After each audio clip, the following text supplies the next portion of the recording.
Don't forget to like the video, share your thoughts in the comments, and subscribe to stay updated with our latest stories. It was a Tuesday morning, the kind of day that starts with gray skies and a quiet drizzle, the kind of weather that makes you want to stay in bed with a cup of tea and a good book. I was 52, living alone in a cozy little house on Maplewood Lane, a street where everyone knew each other, but no one really knew each other, if that makes sense. We waved, exchanged penties, and occasionally borrowed a cup of sugar, but that was about it. Life was predictable, comfortable. And if I'm being honest, a little lonely that morning. I was sitting at my kitchen table, staring out the window at the rain-soaked garden. My hydrangeas were blooming, their blue ped heavy with water, and the oak tree in the backyard swayed gently in the breeze. I was lost in thought, sipping my Chimal Mel tea, when I heard a knock at the door. Now, I wasn't expecting anyone. My son David was busy with his own life in the city, and my friends were all tied up with their families or work. I hesitated for a moment, then set my cup down and walked to the door when I opened it. I was surprised to see my neighbor, Mr. Thompson, standing there. It was a tall man in his late 60s with silver hair and kind eyes. He lived 2 doors down, and we'd exchanged a few words here and there over the years, but nothing more than that. He was holding a small wrapped package in his hands, and he looked a little nervous, which was unusual for him. "Good morning, Linda," he said, his voice warm but hesitant. "I hope I'm not disturbing you, not at all," I replied, smiling. "What can I do for you, Mr. Tom?" "THS, son, please call me Henry," he said, returning the smile. I noticed you've been working in your garden a lot lately. You fought quite the green thumb." I chuckled. "Well, it keeps me busy. I find it relaxing." He nodded, then held out the package. "I saw this at the farmer market over the weekend, and I thought of you. It's nothing much, just a little something to brighten your day." I was taken aback. No one had given me a gift like this in years. I took the package, feeling the weight of it in my hands. "Thank you, Henry. That's very kind of you." He shuffled his feet, looking almost shy. "Well, I'll let you get back to your morning. Have a good day, Linda, you too," I said, watching, as he turned and walked back down the path to the sidewalk. I closed the door and unwrapped the package. Inside was a beautiful ceramic planter painted with delicate flowers and vines. It was the kind of thing I would have picked out for myself. I ran my fingers over the smooth surface, feeling a strange mix of emotions, gratitude, curiosity, and something else I couldn't quite put my finger on. Later that afternoon, I decided to plant a small fern in the planter and place it on my porch as I worked. I found myself glancing down the street toward Henry's house. I realized I didn't know much about him other than that he was a widower and had lived on Maplewood Lane for as long as I had.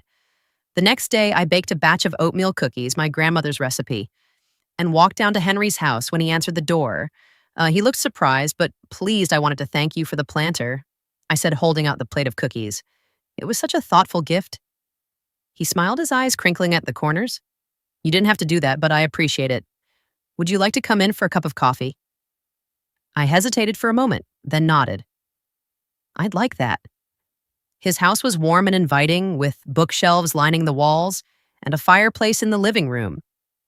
We sat at his kitchen table, sipping coffee and talking about everything from Gehring to travel to our favorite books. I was surprised by how easy it was to talk to him, how comfortable I felt in his presence. As I walked home that evening, I realized how much I had missed this kind of connection. It wasn't just the gift or the cookies. It was the way Henry had taken the time to notice me, to see me as more than just the woman who lived 2 doors down that night. As I lay in bed, I thought about the unexpected kindness of my neighbor and how it had touched me in a way I hadn't expected. It was a small gesture, but it had opened a door to something new, something I hadn't realized I was missing. The days that followed, Henry's unexpected gift felt different. Somehow, like the world had shifted just a little, revealing colors I hadn't noticed before the rain cleared and the sun came out, casting a golden glow over Maplewood Lane. My garden seemed to respond to the change, the flowers blooming brighter, the leaves greener, or maybe it was just me seeing everything through a new lens. I found myself thinking about Henry. More often, our conversation over coffee had been so easy, so natural. It wasn't just the topics we discussed. It was the way he listened, really listened, as if every word I said mattered. I hadn't realized how much I'd missed that kind of connection until it was right there in front of me. A few days later, I was out in the garden, pruning the roses when I heard footsteps on the sidewalk. I looked up and saw Henry walking toward me, his hands in his pockets and a smile on his face. "Good morning, Linda," he said, stopping at the edge of my yard. "Those roses are stunning. You've got quite the talent." I wiped my hands on my apron and smiled back. Thank, thank you, Henry. They're my pride and joy. Would you like to come in for a closer look?" He nodded and I eyed him through the gate, pointing out the different varieties, the deep reds, the soft pinks, the creamy whites. He listened intently, asking questions and admiring the blooms. He said after a while, "I've always wanted to have a garden like this, but I've never had the patience for it." "I admired your dedication. It's not as hard as it looks," I replied. "It just takes time and a little love." He chuckled. "Well, maybe you could teach me a thing or two." I hesitated for a moment, then said, "I'd be happy to. Why don't you come by tomorrow morning and we can get started?" His eyes lit up. "I'd like that, thank you, Linda." The next morning, Henry arrived right on time, wearing a pair of old jeans and a flannel shirt. I handed him a pair of gardening gloves and showed him how to prepare the soil for planting. We worked side by side, talking and laughing as we dug and planted and watered. It was surprisingly fun, and I found myself enjoying his company more than I had expected. As the days turned into weeks, our gardening sessions became a regular thing. We'd meet in the morning, sometimes at my house, sometimes at his, and work on whatever needed to be done. It wasn't just about the plants, though. It was about the conversations, the shared moments, the growing connection between us. One afternoon, after we'd finished planting a row of tulips in his backyard, Henry suggested we take a break and sit on the porch. He brought out a picture of iced tea, and we sat in the shade sipping our drinks and watching the birds flip around the yard. He said, "After a while, I've lived on this street for over 20 years, and I've never really gotten to know my neighbors. I guess I've always been a bit of a loner." I nodded, understanding exactly what he meant. "I know what you mean. It's easy to get caught up in your own little world and forget. There are people right next door." He looked at me, his expression thoughtful. I'm glad you moved in, Linda. You've made this place feel like home again." His words touched me deeply, and I felt a lump form in my throat. "Thank you, Henry. That means a lot." We sat in silence for a while, the kind of comfortable silence that doesn't need to be filled with words. The sun was warm on my face, the breeze gentle, and for the first time in a long time, I felt truly at peace as the weeks went by. Henry and I grew closer. We started sharing more than just gardening tips. We shared stories about our lives, our families, our dreams. I learned that he had been a teacher before he retired, that he loved jazz music and had a soft spot for old movies. He told me about his late wife, Margaret, and how much he missed her. She was the love of my life. He said one evening as we sat on my porch watching the sunset, "I never thought I'd find someone who could make me feel that way again." I looked at him, my heart aching for the pain in his voice. "I understand it's hard to lose someone you love." He nodded, his eyes distant, but I think she'd be happy to see me like this. Spending time with someone who makes me smile. His words stayed with me long after he'd gone home that night. I lay in bed staring at the ceiling, thinking about Henry and the unexpected friendship we built. It wasn't something I had planned or expected, but it had become an important part of my life. And as I drifted off to sleep, I couldn't help but wonder where this journey would take us next. Life has a way of testing us, doesn't it? Just when you think you found your footing, something comes along to shake things up for Henry and me. That something was a storm, a big one. It was late September, and the weather had been unusually warm for that time of year. The leaves on the trees were just starting to turn, painting the neighborhood in shades of gold and red. Henry and I had been spending more and more time together, not just gardening, but also sharing meals, watching movies, and even taking a few-day trips to nearby towns. It felt like we were building something special, something real. But then the storm rolled in. It started as a distant rumble of thunder, a dark line of clouds on the horizon. By evening, the wind had picked up and the rain was coming down in sheets. I stood at my living room window watching the trees sway and the rain pound against the glass. The power flickered once, twice, then went out, completely plunging the house into darkness. I fumbled for a flashlight and lit a few candles, trying to make the best of it, but as the storm raged on, I couldn't shake the feeling of unease that settled in my chest. Then I heard a loud crash, followed by the sound of splintering wood. My heart leaped into my throat, grabbed my raincoat and flashlight, and ran outside, the wind whipping my hair and the rain soaping through my clothes in seconds. I followed the sound to Henry's house, where I saw the source of the noise. A massive oak tree in his backyard had been struck by lightning and had fallen crashing through part of his roof. My stomach dropped. "Henry!" I shouted, rushing to his front door. I pounded on it, my heart racing. "Henry, are you okay?" The door opened, and there he was, looking shaken but unharmed. "Linda," he said, his voice tight with worry. "I'm fine, but the tree, it came through the roof." I stepped inside, shining my flashlight around. The damage was worse than I thought. The tree had smashed through the corner of the living room, sending debris everywhere. Rain was pouring in through the hole in the roof, soaking the carpet and furniture.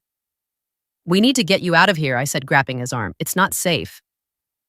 He hesitated, looking around at the mess. "But my house, your house can be fixed," I interrupted, "but you can't stay here tonight.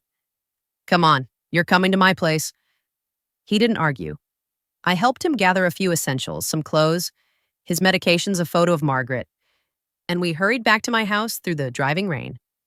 Once we were inside, I handed him a towel and a dry set of clothes. "Go get changed," I said. "I'll make some tea," by the time he came back downstairs. I had a pot of chamomile tea steeping on the stove and a fire crackling in the fireplace. He sat down on the couch, looking exhausted and overwhelmed. "Thank you, Linda," he said quietly. "I don't know what I would have done if you hadn't come." I handed him a mug of tea and sat down beside him. "You don't have to thank me, that's what friends are for." We sat in silence for a while, listening to the storm outside and the crackling of the fire. The power was still out, but the candles cast a warm, flickering light that made the room feel cozy, despite the chaos outside. "You know," Henry said after a while, "this reminds me of a night I spent with Margaret during the hurricane. We were young, just married, and we didn't have much, but we had each other, and that was enough." I smiled, feeling a lump form in my throat. "She sounds like an amazing woman," she was. He said, his voice soft, "And you remind me of her." In so many ways, his words caught me off guard, and I felt my cheeks flush. "Henry." He reached over and took my hand, his grip warm and steady. "Linda, I know this might not be the right time, but I need to say it. These past few months with you have meant more to me than I can put into words. You've brought light back into my life, and I don't want to let that go." I looked into his eyes, seeing the sincerity and vulnerability there. My heart was pounding, but for the first time in a long time, it wasn't from fear or uncertainty. It was from hope. "Henry," I said softly, "you've brought light into my life too. I didn't realize how much I needed someone like you until you came along." He smiled, a slow, warm smile that made my heart swell. "Then maybe we can figure this out together." I nodded, feeling a sense of peace settle over me. Together, the storm raged on outside, but inside it felt like the sun had come out. We sat there holding hands and talking late into the night until the rain finally stopped and the first light of dawn began to creep through the windows. The morning after the storm dawned, clear and bright, the kind of day that makes you believe in fresh starts. The air smelled of damp earth and fallen leaves, and the sunlight streaming through my windows felt like a promise. Henry and I sat at the kitchen table, sipping coffee and eating toast with jam. The events of the previous night still fresh in our minds. "I should call the insurance company," Henry said, breaking the comfortable silence, "and maybe a contractor to take a look at the damage." I nodded, reaching across the table to squeeze his hand. "We'll figure it out one step at a time." He smiled, his eyes warm with gratitude. "I don't know what I'd do without you, Linda. You don't have to find out." I replied, smiling back. Over the next few days, we worked together to get Henry's house back in order. The insurance adjuster came and assessed the damage, and a contractor started repairs on the roof. It was a lot of work, but it felt good to be doing something tangible, something that brought us even closer together. One evening, after a long day of cleaning up dishes and sorting through damaged belongings, Henry and I sat on my porch watching the sun set over Maplewood Lane. The sky was a riot of colors, pinks, oranges, and purples, blending together in a way that took my breath away. "You know what?" Henry said, breaking the silence. "I've been thinking a lot about what you said the other night about figuring this out together." I turned to look at him, my heart skipping a beat, and he took a deep breath. His expression serious but hopeful. I don't want to waste any more time, Linda. Life's too short, and I've already spent too much of it alone. I want to be with you. If you'll have me, tears welled up in my eyes and I blinked them away, not wanting to miss a single moment of this, Henry. I feel the same way. I've been alone for so long, and I didn't realize how much I needed someone like you until you came into my life. He reached over and took my hand, his grip warm and steady. Then let's do this. Let's build a life together, whatever that looks like. I nodded, feeling the sense of peace and happiness I hadn't felt in years together. The weeks that followed were a whirlwind of emotion and decisions. Henry's house was repaired, but he spent more and more time at mine until it felt like we were already living together. We talked about the future, about merging our lives, about traveling, about growing old together. It was exciting and terrifying and wonderful all at once. One crisp October morning, we decided to take a walk through the neighborhood, enjoying the fall colors and the cool, fresh air as we strolled hand in hand. I felt a deep sense of contentment, like I had finally found my place in the world. Henry said as we passed a particularly beautiful maple tree, its leaves of fiery red. I think Margaret would have liked you. I looked at him surprised, really. He nodded his eyes soft with memory. She always said, I needed someone who could keep me on my toes. Someone with a kind heart and a strong spirit, that's you. Linda, tears filled my eyes again, but this time I didn't try to blink them away. Thank you, Henry. That means more to me than. He stopped walking and turned to face me, taking both of my hands in his. Linda, I know we're not young anymore, but I think we've got a lot of good years ahead of us, and I want to spend every one of them with you. I smiled through my tears, feeling a joy so profound, it almost hurt. I want that to Henry. More than anything, he leaned in and kissed me. Then a gentle, tender kiss that felt like a promise. And in that moment, surrounded by the beauty of the season and the warmth of his love, I knew that this was just the beginning of something beautiful. As we continued our walk, the sun shining down on us and the leaves crunching beneath our feet, I felt a deep sense of gratitude for Henry, for the life we were building together, and for the unexpected kindness that had brought us to this.